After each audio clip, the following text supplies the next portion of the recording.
नमस्कार मित्रों, मैं जीसी पांडे। क्वेश्चन प्रैक्टिस हम लोग कर रहे हैं और क्वेश्चन प्रैक्टिस सेशन में आज हमारा ये 46 नंबर सेट है। ठीक है, ये क्वेश्चन प्रैक्टिस हम आप किसके लिए कर रहे हैं जानते हैं हम आप कि ये क्वेश्चन प्रैक्टिस हम आप कर रहे हैं टीजीटी के लिए, ये पीजीटी के लिए हो रही है, नेट जेआरएफ के जो स्टूडेंट्स हैं उनके लिए हो रही है और असिस्टेंट प्रोफेसर जो दे रहे हैं उनके लिए हो रही है, और साथ साथ में एमपीपीएससी का वर्ग सेकेंड, वर्ग 2 और साथ में बीपीएससी के स्टूडेंट्स के लिए भी हम क्वेश्चन प्रैक्टिस करा रहे हैं। ठीक है, और लमसम एग्जाम को लेकर के हम क्वेश्चन का लेवल रख रहे हैं और सभी को लाभ हो सके इसकी पूरी कोशिश की जा रही है। और साथ में एक बात और आपसे कि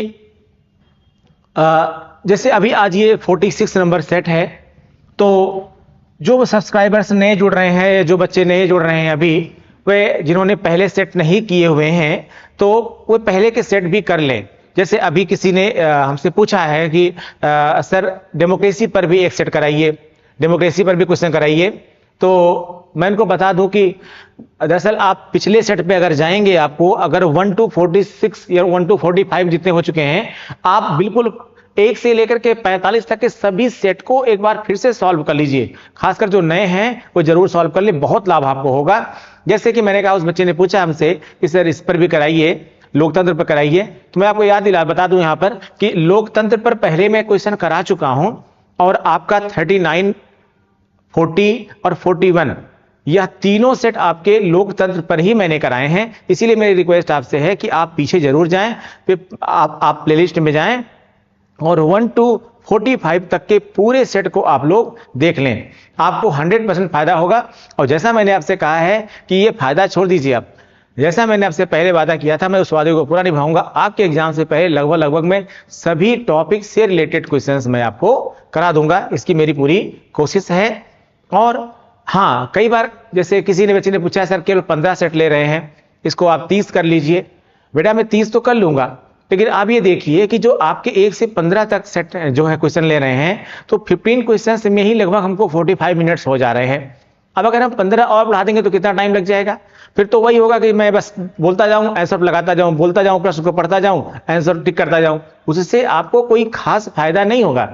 और जहां पर ऐसा हो रहा हो वहां आपको रहने की जरूरत भी नहीं है। ये कोशिश करिए कि जहां पर अच्छी एक्सप्लेनेशन हो, अच्छी व्याख्या हो, उसके बारे में आप कुछ एक्स्ट्रा जान सकें, ये आपका उद्देश्य होना चाहिए। तो कहने के लिए ये 15 क्वेश्चन हैं, लेकिन वास्तव में ये क्वेश्चन 30 के बराबर नहीं बल्कि 45 से कम नहीं है। ठीक है, तो हमारी पूरी कोशिश है कि हम आपकी इच्छाओं का पूरा सम्मान करें और जो आपके लिए बेहतर हो हम वही करें। ठीक है, बहरहाल आपका रिस्पांस अच्छा है। और एक चीज और आपके है, जो वीडियोस को देख रहे हैं आप, उनमें से 50% लोग ऐसे हैं, जितने वीडियोस देखे जा रहे हैं उसमें 50% लोग ऐसे हैं जो वीडियोस तो देख रहे हैं लेकिन वो चैनल के रेगुलर सब्सक्राइबर नहीं है। तो अगर आप वीडियोस को देख रहे हैं, पसंद कर रहे हैं, तो आप चैनल को सब्सक्राइब कर लीजिए।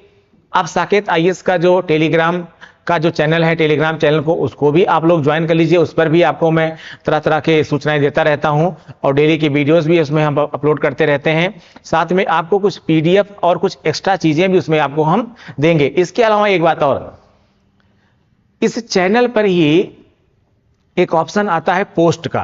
पहले कम्युनिटी के नाम से था, आजकल वो पोस्ट के नाम से हो गया है। पोस्ट वाले कॉलम में भी आपको डेली 1, 2, 3 क्वेश्चन जरूर पोस्ट होते हैं।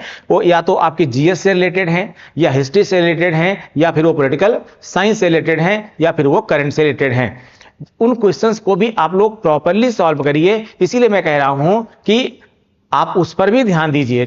हम केवल 15 क्वेश्चन या अदर सब्जेक्ट में आपको 20 क्वेश्चन, 15 क्वेश्चन नहीं दे रहे हैं, हम इनके अलावा भी आपको बहुत कुछ देने की कोशिश कर रहे हैं। एक चीज आपको साथ में और में, जो पोस्ट पर क्वेश्चन हम सॉल्व करा रहे हैं, आप ध्यान देंगे तो उसका हम नीचे एक्सप्लेनेशन भी दे रहे हैं, उसकी व्याख्या भी दे रहे हैं। केवल आंसर नहीं बता रहे हैं, बल्कि उसकी हम विधिवत व्याख्या भी दे रहे हैं। तो मेरी पूरी कोशिश है कि आपको इससे लाभ मिल सके। इसके अलावा अगर आप चाहते हैं कि आप रेगुलर साकेत आईएएस से जुड़ें, आप ऑनलाइन कोर्सेज भी हमारे ज्वाइन कर सकते हैं। ठीक है, उसके लिए दिए गए फोन नंबर्स पर आप संपर्क करें। ठीक है, और उससे रिलेटेड आप साकेत आईएएस का जो हमारा ऐप है उसको डाउनलोड करें और उसके साथ आप ऑनलाइन क्लासेस भी ले सकते हैं। अगर आप ऑफलाइन क्लासेस चाहते हैं तो ऑफलाइन क्वेश्चंस हमारे इलाहाबाद में, प्रयागराज में साइंस फैकल्टी गेट के सामने इंस्टीट्यूट है, वहां पर आकर के आप ऑफलाइन क्लासेस ज्वाइन कर सकते हैं। टीजीटी की भी, पीजीटी की भी, नेट और जेआरएफ के भी, और साथ में अगर आप जीएस पढ़ना चाहते हैं, चाहे वो आईएसपीसीएस के लिए हो या फिर आप दूसरे वनडे एग्जाम्स के लिए हो, या फिर ऑल एग्जाम जीएस का भी बैच चल रहा है, उसको भी आप लोग ज्वाइन कर सकते हैं। फिलहाल आज आपका मैंने बहुत समय ले लिया, सीधे आते हैं हम क्वेश्चन पर। ठीक है, पहला क्वेश्चन, कौटिल्य के राजनीतिक विचार किस पश्चिमी विचारक से मेल खाते हैं? कौटिल्य के राजनीतिक विचार किस पश्चिमी विचारक से मेल खाते हैं? अरस्तु, लॉक, ग्रीन, मैकियावेली। क्वेश्चन कह रहा है कि कौटिल्य के राजनीतिक विचार किस पश्चिमी विचारक से मेल खाते हैं? अरस्तु, लॉक, ग्रीन, मैकियावेली। क्या होगा भाई आंसर इसमें? आंसर होगा इसमें मैकियावेली। मैकियावेली को या आप कौटिल्य को, ठीक है। अगर हम पश्चिमी देशों में जाएं तो पश्चिमी देशों में कौटिल्य को मैकियावेली के बराबर की संज्ञा दी जाती है, या वहां पर कहा जाता है कि पश्चिमी देशों का मैकियावेली, किसको? कौटिल्य को। और यहां पर कौटिल्य को क्या कहा जाता है? यहां पर मैकियावेली को भारत का कौटिल्य कहा जाता है। ठीक है, दोनों में समानता क्यों है? दरअसल मैकियावेली भी यही कहता है कि राजा को प्रजा के हित में जितने भी काम करने होते हैं या राज्य की सत्ता को बनाए रखने के लिए जिस भी प्रकार के उपाय करने हो, उन उपायों को करना चाहिए। यानी आप इसको थोड़ा और सरल कर सकते हैं तो एक होता है बेटा साध्य और एक होता है साधन। ठीक है, साध्य क्या होता है? साध्य है टारगेट यानी लक्ष्य, और साधन क्या है?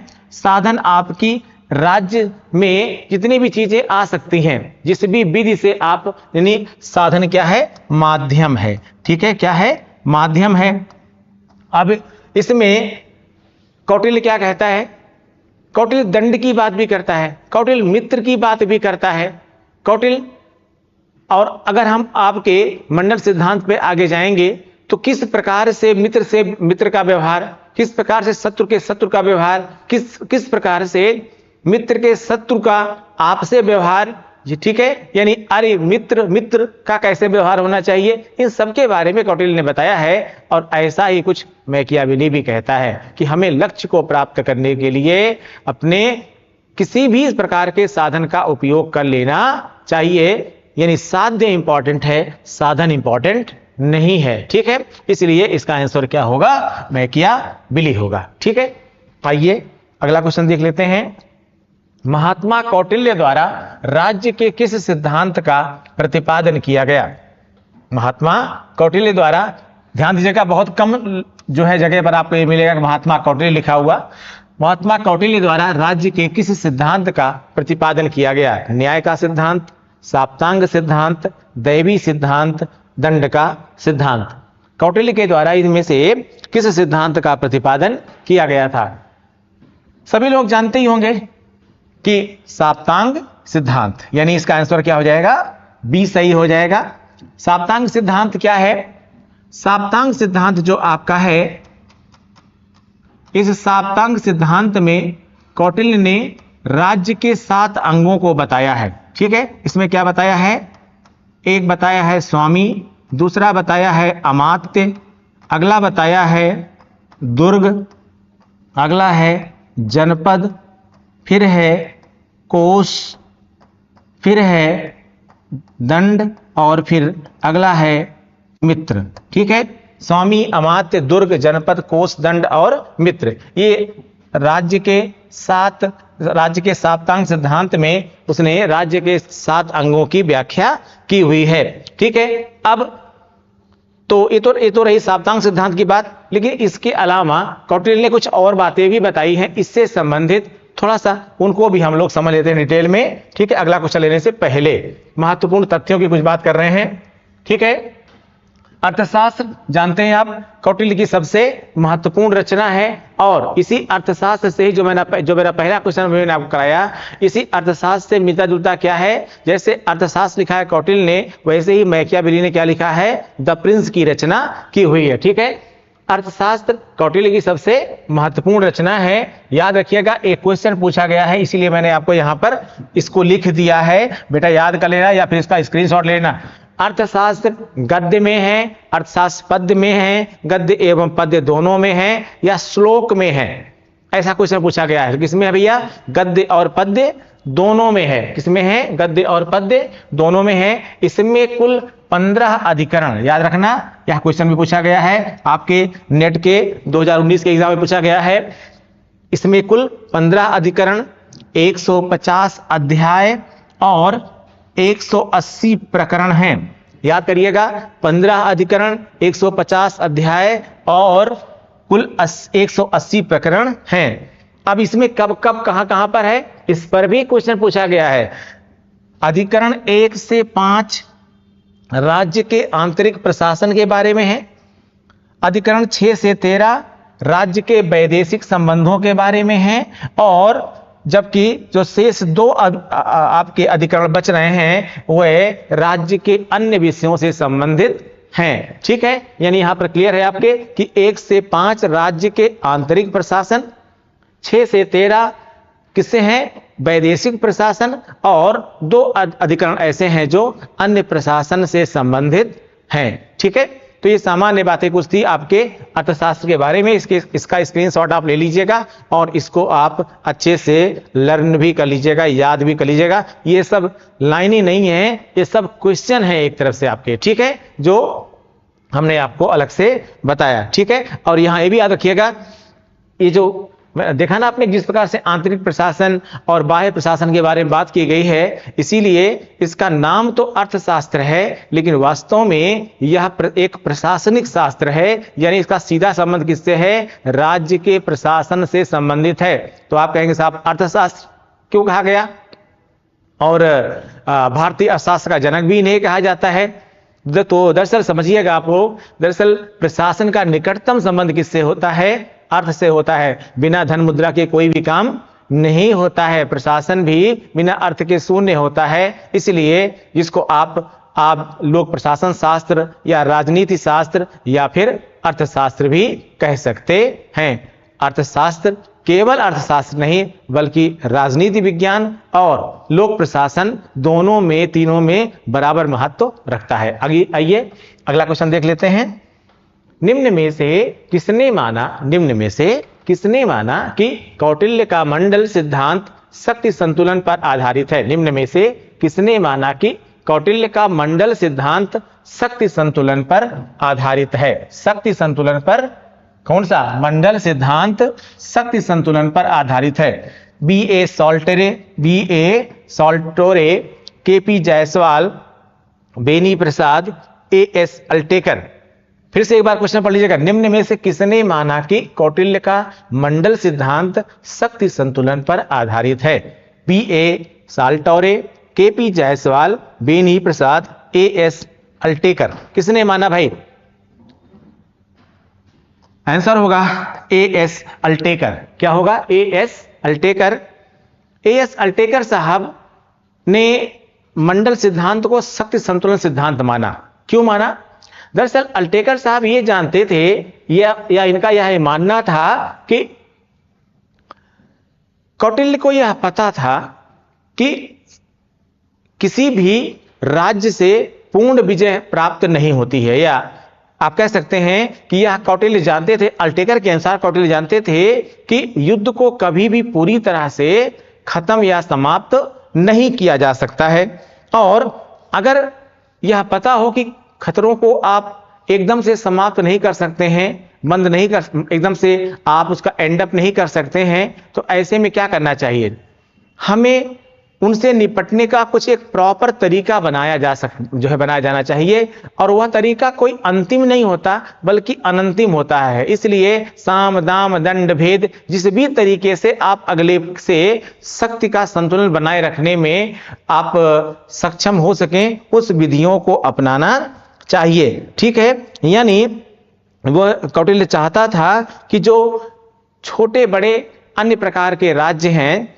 उन राज्यों से इस प्रकार का संबंध बनाया जाए कि शक्ति का संतुलन बना रहे, यानी जो आपका मित्र है वह आपका मित्र बना रहे, लेकिन वह आपका मित्र किसी और का शत्रु भी हो सकता है।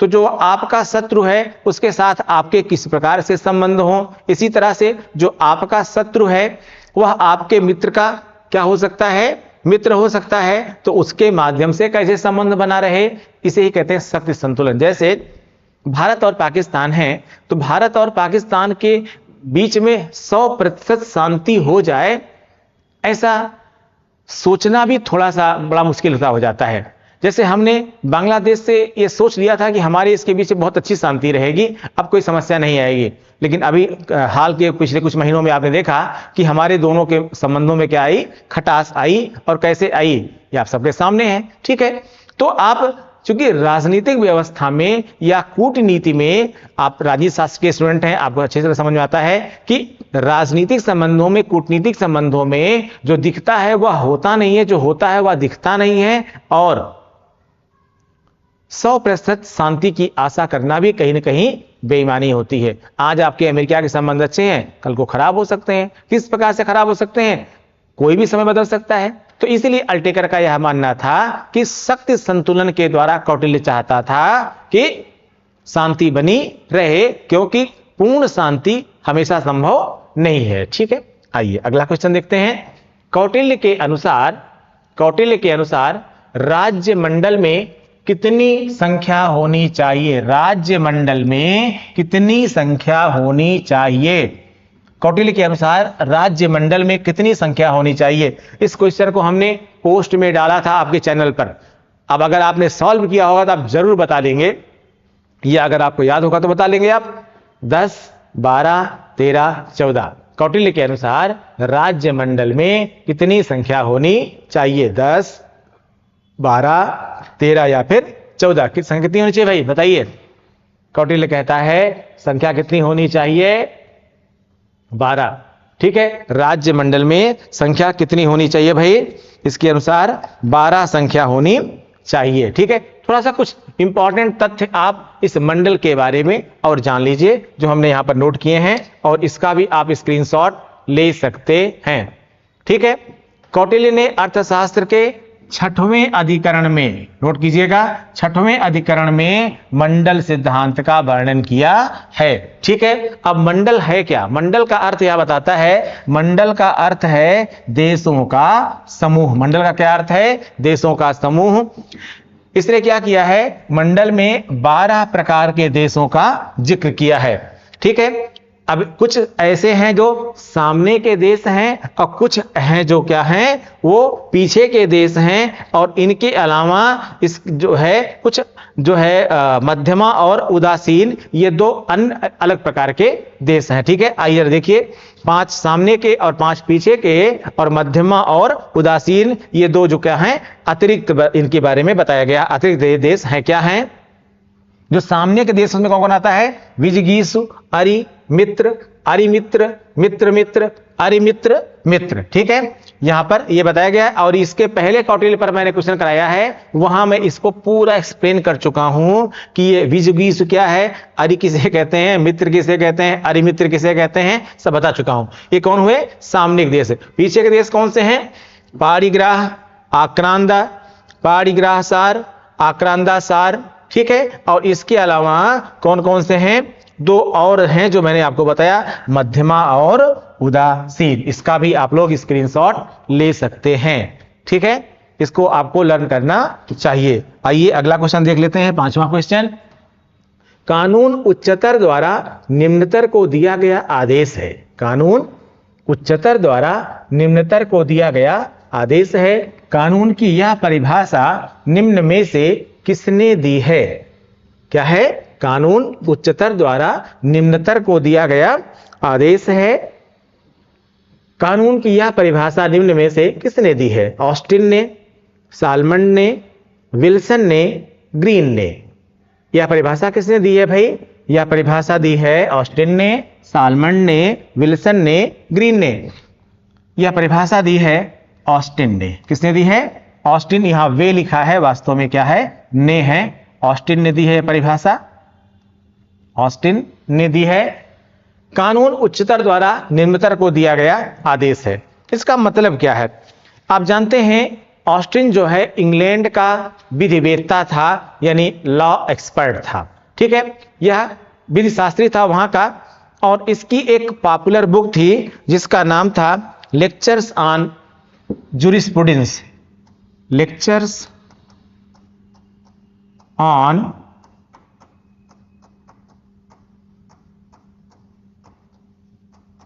जूरिस्प्रूडेंस। ठीक है, इस बुक में यह बताता है कि संप्रभुता का सिद्धांत क्या है।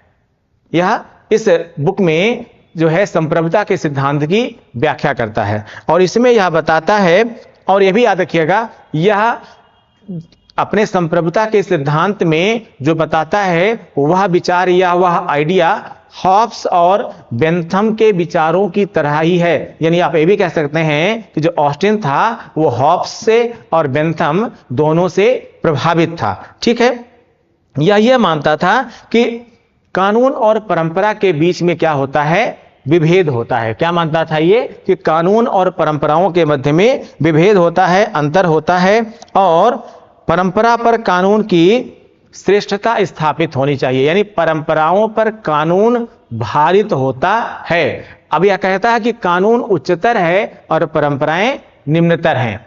कानून कहते ही उसी को हैं जो क्या हो? ऊपर हो, सबके ऊपर हो, और अन्य चीजें क्या हो? उसके नीचे हो। यानी वह यह मानता था कि अगर ऐसा कोई आदेश, ऐसी कोई व्यवस्था जिसमें कानून उच्चतर हो और अन्य चीजें जो है निम्नतर हो, वही क्या है? विधि है।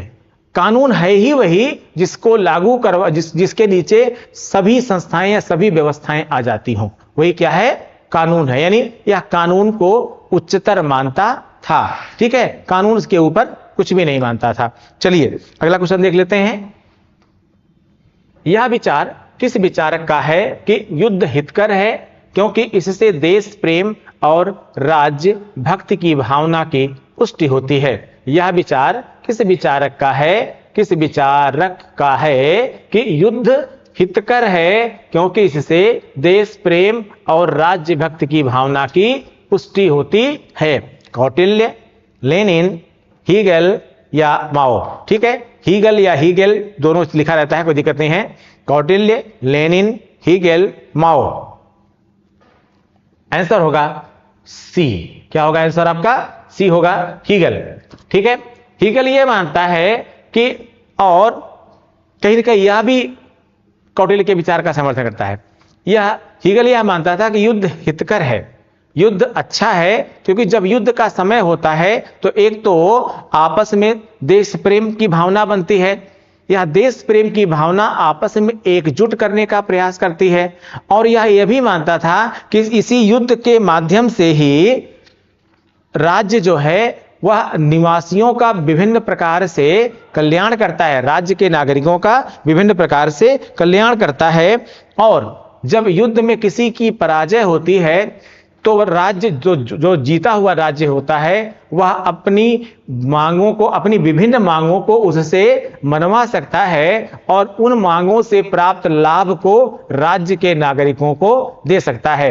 यानी यह मानता था कि चूंकि अगर युद्ध में जीत होती है तो राज्य के नागरिकों का ही कहीं ना कहीं लाभ होता है। ठीक है, और तो यह इसका मानना था, यानी इसका आंसर क्या हो जाएगा? सी, हीगल।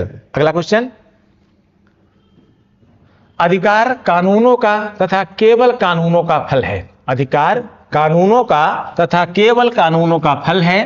बिना कानूनों के कोई अधिकार नहीं है, कानूनों के खिलाफ कोई अधिकार नहीं तथा कानूनों से पहले कोई अधिकार नहीं। यह कथन किसका है? बेंथम, डायसी, लॉस्की और ऑस्टिन। ठीक है, यह कथन किसका है भाई? Bentham, Dicey, Laski, Austin. यह थोड़ा सा मैच कर रहा है। किसमें मैच कर रहा है? लॉस्की से मैच कर रहा है और डायसी से भी मैच कर रहा है। और अगर और क्लोज रिलेशन देखें तो डायसी और बेंथम में मैच कर रहा है, ठीक है, क्योंकि डायसी भी विधि व्यवस्था के को बहुत सर्वोच्च मानता है और बेंथम भी, लेकिन चूंकि ये डायरेक्ट स्टेटमेंट है और स्टेटमेंट किसी एक का ही हो सकता है, इसलिए किसका स्टेटमेंट है, ये बेंथम का स्टेटमेंट है। बेंथम क्या मानता है? बेंथम यह मानता है कि कानून जो है वो क्या है, वो कहता है कि दरअसल जब हम अधिकार की बात करते हैं, किसकी बात करते हैं, जब हम राइट्स की बात करते हैं, अधिकार की बात करते हैं, तो ये अधिकार हमें किसके द्वारा प्राप्त होते हैं? कानूनों के द्वारा प्राप्त होते हैं। भाई जैसे आपने मूल अधिकार मांगा तो आपको मूल अधिकार कैसे मिलेगा? राज्य को उसी प्रकार से कानून बनाना पड़ता है ना। भाई जैसे मूल अधिकार में मान लीजिए अनुच्छेद 17 आपको दिया गया अस्पृश्यता का अंत, ठीक है, अब एंड ऑफ अनटचेबिलिटी आपको दे दिया गया, तो क्या इससे प्राप्त हो जाएगा? आपको नहीं। उसके लिए राज्य को कानून बनाना पड़ेगा कि अगर किसी प्रकार से कोई अस्पृश्यता करता है तो उसके लिए यह दंड का विधान होगा। तो संविधान तो आपको अधिकार देता है, संविधान तो उसकी हर चीज की व्याख्या करता है, व्यवस्था बनाता है, लेकिन अगर उसका कोई पालन नहीं करेगा तो उसके लिए दंड की व्यवस्था राज्य करता है। और यही कहता है कि अधिकार कानूनों का तथा केवल कानूनों का फल है। अधिकार आपको प्राप्त ही तब होते हैं जब उसके अगेंस्ट में कानून बनाया जाता है कि अगर ऐसा करेंगे तो आपको यह दंड प्राप्त होगा, यह दंड आपको मिलेगा, ठीक है। तो यह मानता है कि दरअसल कानून जो होते हैं वे क्या हैं, वे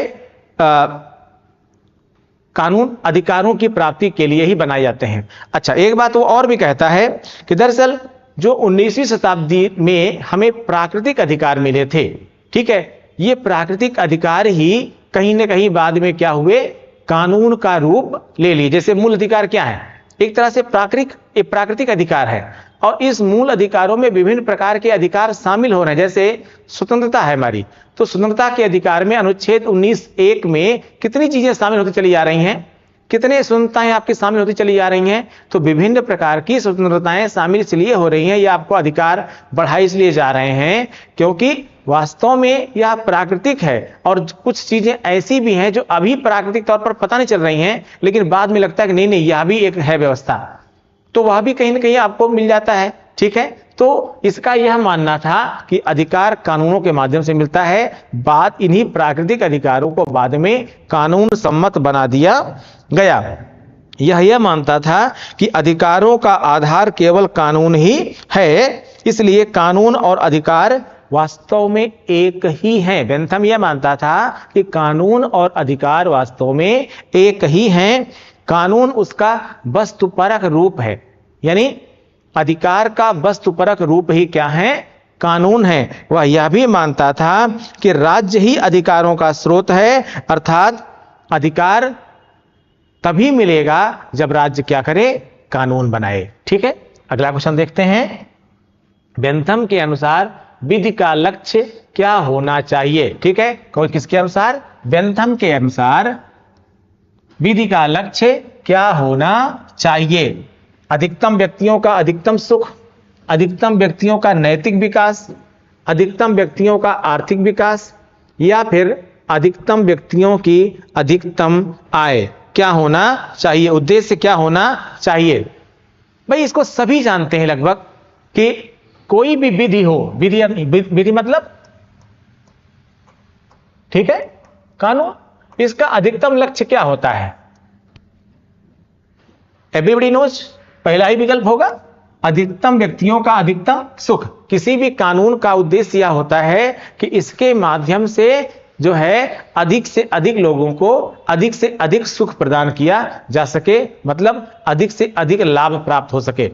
भाई जैसे आपके खिलाफ कोई हिंसा ना कर पाए, कानून ऐसा है, तो भी आपको सुख प्राप्त हो रहा है। आपके यहां कोई चोरी ना कर पाए, उससे भी आपको लाभ प्राप्त हो रहा है, वह भी एक प्रकार का सुख है। आप अपने रोजगार कर रहे हैं कोई भी, और उस रोजगार में आपको समस्या नहीं होने पाए, वो रोजगार आपका सही से चल पाए, आपको तरह तरह की सुख सुविधाएं मिल सकें अन्य प्रकार से, तो वह भी क्या है, सुख है। तो कोई भी जो कानून बनता है, विधि बनती है, वह किस लिए बनती है, वह इसलिए बनती है क्योंकि अधिकतम लोगों को इससे अधिकतम सुख प्राप्त किया, अधिकतम सुख उनको प्रदान किया जा सके। ठीक है, तो इसमें आंसर होगा ए। अगला क्वेश्चन, कानून समस्त वासनाओं से विवेक की विशुद्ध वाणी है। बहुत बढ़िया स्टेटमेंट है। कानून समस्त वासनाओं से विवेक की विशुद्ध वाणी है। विशुद्ध वाणी है ना ना ना ना, थोड़ा सेंटेंस गलत है यहां पर थोड़ा सा। कानून समस्त वासनाओं से, कानून समस्त वासनाओं से रहित विवेक है। कानून समस्त वासनाओं से रहित विवेक है। यहां इतना काटना पड़ेगा इसमें से। कानून समस्त वासनाओं से रहित विवेक है। कानून समस्त वासनाओं से रहित क्या है? विवेक है। कानून समस्त वासनाओं से रहित विवेक है। यह ईश्वर तथा, यह सेंटेंस गलत है, मैं इसको फिर से पढ़ दे रहा हूं। यह परिभाषा किसने दी? यह परिभाषा, यहां फिर से हमको मिलाना पड़ेगा, लाना पड़ेगा यहां पर आपको।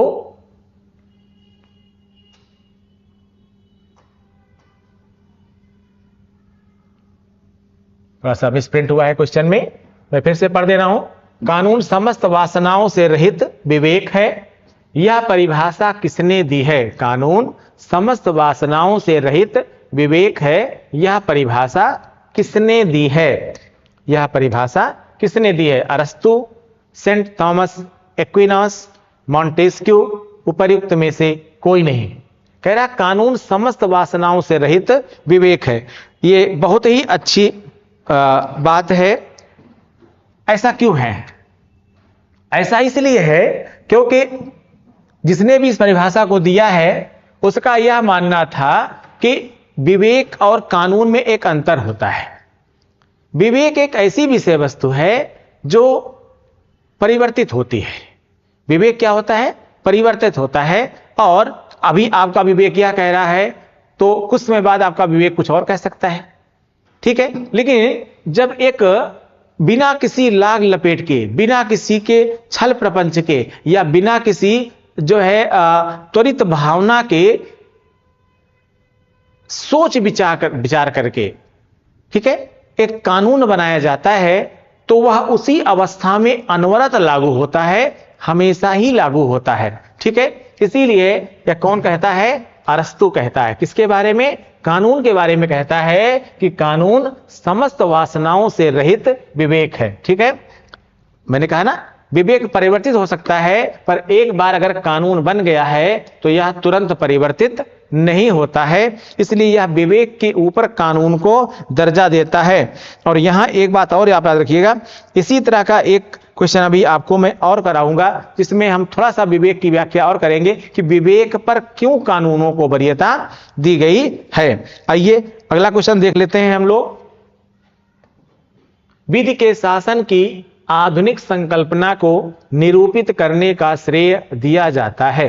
विधि के शासन की आधुनिक संकल्पना को निरूपित करने का श्रेय दिया जाता है।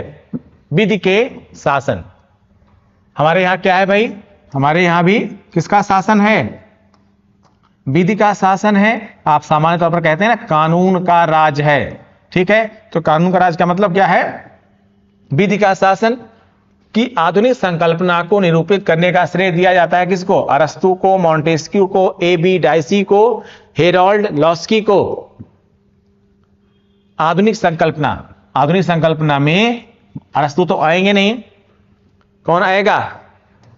ए.बी. डाइसी। विधि के शासन की आधुनिक संकल्पना यानी रूल ऑफ लॉ के शासन की आधुनिक संकल्पना को निरूपित करने का श्रेय किसको जाता है? ए.बी. डाइसी को, या आप शॉर्ट में कहते हैं कि डाइसी को जाता है। डाइसी साहब कौन थे? आप जानते हैं डाइसी साहब एक जाने माने प्रोफेसर थे। और भारतीय संविधान के सेंस में अगर हम बात करें तो भारतीय संविधान में अनुच्छेद 14 कहता है विधि के समक्ष समता। ठीक है, ये जो विधि के समक्ष समता शब्द है इसको हमने ब्रिटिश संविधान से लिया है। कहां से लिया है? ब्रिटिश संविधान से लिया हुआ है। और इसी को विधि के समक्ष समता शब्द को ही ए बी डायसी साहब कहते हैं विधि का शासन या रूल ऑफ लॉ। ठीक है, तो ये किसने कहा है? A B Dicey. अगला, डायसी ने निम्न में से किस अवधारणा की श्रेष्ठ व्याख्या की है? डायसी ने निम्न में से किस अवधारणा की श्रेष्ठ व्याख्या की? विधि का शासन, ब्रिटिश सम्राट का शासन, धार्मिक विधि या विधि का अमूर्तन? जाहिर सी बात है, आंसर क्या होगा इसमें? विधि का शासन। ठीक है, डायसी साहब ने जो है वो विधि का शासन और विधि के शासन को कई रूपों में एक्सप्लेन किया है। उन्होंने प्राकृतिक कानून, रूल और विधि का शासन यानी नेचुरल लॉ और रूल ऑफ लॉ को भी समझाने की कोशिश किया है। इन्होंने व्यक्तिगत शासन और विधि का शासन को भी बताने का प्रयास किया है। इन्होंने विधि का शासन और प्रशासनिक विधि, ठीक है, इसके बारे में भी बताने की कोशिश किया है।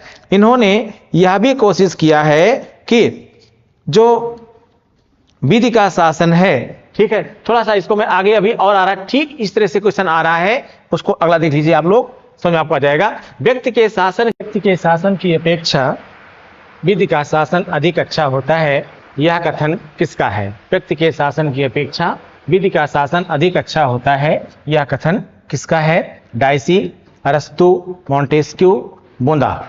व्यक्ति के शासन की अपेक्षा विधि का शासन, यानी यह व्यक्ति के शासन की तुलना में विधि के शासन को वरीयता देता है। यह कथन किसका है? डायसी, अरस्तु, मॉन्टेस्क्यू और बोंदा। किसका कथन है भाई?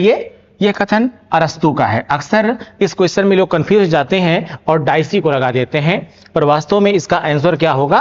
अरस्तु इसका आंसर होगा। दरअसल अरस्तु का यह मानना था कि जो व्यक्तिगत शासन होता है वह विवेक पर आधारित होता है और जो व्यक्ति का विवेक होता है वह परिवर्तनीय होता है। ठीक है, ऐसे में जबकि कानून इस प्रकार से परिवर्तित नहीं होता है, यानी उसका यह मानना था कि दरअसल विधि यानी कानून, विधि या कानून एक ऐसा विवेक है, विधि या कानून एक ऐसा विवेक है जिस पर व्यक्ति की इच्छा का कोई प्रभाव नहीं पड़ता है। ठीक है, विधि या कानून इस पर व्यक्ति की इच्छा का या व्यक्ति के विवेक का कोई प्रभाव नहीं पड़ता है, जबकि व्यक्ति के शासन पर व्यक्ति के विवेक या उसकी इच्छा का प्रभाव पड़ता है। ठीक है, तो यह किसका कथन है? अरस्तु का कथन है। अगला क्वेश्चन देख लेते हैं। मॉन्टेस्क्यू ने किस संस्था की व्याख्या करने में त्रुटि की? मॉन्टेस्क्यू ने किस संस्था की व्याख्या करने में त्रुटि की? फ्रांसीसी राजतंत्र की व्याख्या में, अमेरिकी राष्ट्रपति की व्याख्या में, स्विस संसद की व्याख्या में या ब्रिटिश संसदीय व्यवस्था की व्याख्या में? ठीक है, तो मॉन्टेस्क्यू साहब ने किस संस्था की व्याख्या करने में त्रुटि की, ऐसा प्रश्न जो पूछा गया है, यह वास्तव में ब्रिटिश संसदीय व्यवस्था की बात करता है। यह मॉन्टेस्क्यू ने, दरअसल मॉन्टेस्क्यू साहब ने ब्रिटिश संसदीय व्यवस्था को यानी ब्रिटिश संविधान को क्या माना था? इन्होंने यह माना था कि जो ब्रिटिश कॉन्स्टिट्यूशन है, इंग्लैंड का संविधान है, वह शक्तियों के पृथक्करण पर आधारित है। लेकिन वास्तव में जो इंग्लैंड का संविधान है वह शक्तियों के पृथक्करण पर आधारित नहीं है और यह उसकी मूल विशेषता भी नहीं है। वहां शक्तियों का पूर्ण पृथक्करण नहीं किया गया है क्योंकि वहां पर राजतंत्रात्मक व्यवस्था भी है, यानी लोकतंत्र में राजतंत्र है, राजतंत्र में लोकतंत्र नहीं बल्कि लोकतंत्र में राजतंत्र है। इसलिए इस व्यवस्था को क्या माना जाता है? यह कहीं ना कहीं शक्तियों के पृथक्करण को बाधित करता है। ठीक है, तो इसलिए इसमें आंसर क्या हो जाएगा? डी हो जाएगा। अगला क्वेश्चन देख लेते हैं। जहां कानून नहीं होता वहां स्वतंत्रता भी नहीं होती। जहां कानून नहीं होता वहां स्वतंत्रता भी नहीं होती। यह कथन निम्न में से किसका है? Lock, Laski, green, Willoughby. यह कथन किसका है? यह कथन है लॉक का। किसका कथन है? लॉक का। दरअसल कानून और स्वतंत्रता, कानून और स्वतंत्रता, इसको एक दूसरे का पूरक मानना चाहिए। लॉक ये कहता था कि कानून और स्वतंत्रता जो है दूसरे के पूरक हैं। कानून नागरिकों की स्वतंत्रता में वृद्धि करता है। आप ऐसा कह सकते हैं कि कानून स्वतंत्रता की रक्षा करता है, कानून स्वतंत्रता को कम नहीं करता। जैसे मान लीजिए अगर हर कोई यह कह दे कि हम पूर्ण रूप से स्वतंत्र हैं और वह किसी कानून के दायरे में नहीं आता है, तो ऐसे में क्या लगता है, ऐसे में यह संभव है कि आपकी स्वतंत्रता सुरक्षित रह सके? नहीं, क्योंकि कानून यह बताता है कि आपकी स्वतंत्रता की सीमा वहीं पर समाप्त हो जाती है जहां पर दूसरे की स्वतंत्रता बाधित होने लगती है। तो वास्तव में कानून जो है वह स्वतंत्रता का रक्षक है, स्वतंत्रता को सीमित नहीं करता है। ठीक है, ऐसा कौन कहता है? लॉक कहता है। और लास्ट क्वेश्चन देख लेते हैं हम लोग। कानून सामाजिक आचरण का नियमन करने वाले नियमों का समूह है। कानून सामाजिक आचरण का नियमन करने वाले नियमों का समूह है। यह परिभाषा किसने दी है? हॉब्स ने, हॉलैंड ने, डिग्बी ने, ऑस्टिन ने। कानून सामाजिक आचरण का नियमन करने वाले नियमों का समूह है। यह परिभाषा किसने दी है? हॉब्स ने, हॉलैंड ने, डिग्बी ने, ऑस्टिन ने। यह दिया है परिभाषा किसने? डिग्बी ने दिया हुआ है। ठीक है, डिग्बी यह मानता है कि विभिन्न प्रकार के प्राकृतिक कानून, विभिन्न प्रकार की परंपराएं, ठीक है, और विभिन्न प्रकार के समाज में जो नियम उपनियम होते हैं जो कि ऐसे ही बन गए होते हैं, उन्हीं नियमों को मिला करके जो कि उचित होते हैं को मिला करके एक कानून बनाया जाता है। यानी विभिन्न प्रकार के सामाजिक क्रियाकलापों, विभिन्न प्रकार के समाज में अपनाए जाने वाले आचरणों, व्यवहारों का सम्यक स्वरूप ही क्या होता है? कानून होता है। ठीक है, यहां पर डिग्बी यह भी मानता है कि दरअसल कानून कहीं ना कहीं आदतों का भी समूह होता है। वह यह मानता है कि कानून जो है सत्ता और शक्ति का समर्थन करता है और सत्ता और शक्ति के समर्थन से प्राप्त नियम ही कहीं ना कहीं कानून का रूप धारण करते हैं जो नागरिकों के लिए आवश्यक होते हैं। लेकिन इसी को ऑस्टिन क्या कहता है? ऑस्टिन यह कहता है कि संप्रभु का आदेश ही, ऑस्टिन क्या कहता है? संप्रभु का आदेश ही, संप्रभु का आदेश ही क्या है? कानून या विधि है। ठीक है, कानून है। यहां पर कौन कहता है? ऑस्टिन कहता है। लेकिन डिग्बी क्या कहता है कि कानून सामाजिक आचरण का नियमन करने वाले नियमों का समूह है। ठीक है, तो ये कुल आपके 15 क्वेश्चंस थे। मिलते हैं हम लोग अगले सेट के साथ। Thank you.